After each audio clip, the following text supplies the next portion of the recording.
संबलपुरी झरण परिवार तरफ खूब धूमधाम 76तम साधारणतंत्र दिवस पालन कर अवसर में झरण परिवार सभापति पताका उत्तोलन करते सहित रेंगाली ब्लॉक विभिन्न विद्यालय परेड में भाग ने सहित निज निज कला प्रदर्शन करते रेंगाली में प्रथम थर यह अंचल देश माटी काम कर जवान मानक सम्मानित करने संगे संगे मानपत्र उपढौकन उपहार प्रदान कर मनोबल को बढ़ाई विभिन्न रंगारंग कार्यक्रम मान अनुष्ठित होता अंचल विकास सबु प्रयास करने लक्ष्य नहीं आगे आसिथिबा संगठन संबलपुरी झरण रेंगाली अंचलवासी गर्वित बोली लोके मत रखिले। संबलपुरी झरण पक्षर 76तम गणतंत्र दिवस आमर हाईस्कूल पड़िया पालन करा होचे।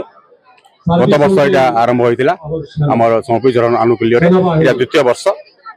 आमे आमर अंचल रो समस्त स्कूल रो छात्र छात्री मान रेंगाली ब्लॉक रो समस्त डाकिछु एवं वीर जवान मान को आमर ब्लॉक रो समस्त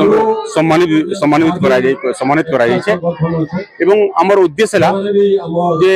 छात्र छात्री मान भितर देशभक्ति उज्जीवित हो एवं देश प्रति से अनुदान रहू ये उद्देश्य एवं आगामी दिन रे आमर परवर्ती पीढ़ी देशर भक्ति पे किंतु आगे आसबे से प्रयास आम जारी रखीचु एवं आगामी दिन रे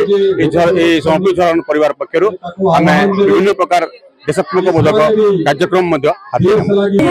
समग्र भारत पुरपल्ली गणतंत्र दिवस पालन करा जाउछि किंतु आज रेंगाली संबलपुरी झरण तरफ जो आयोजन होइछि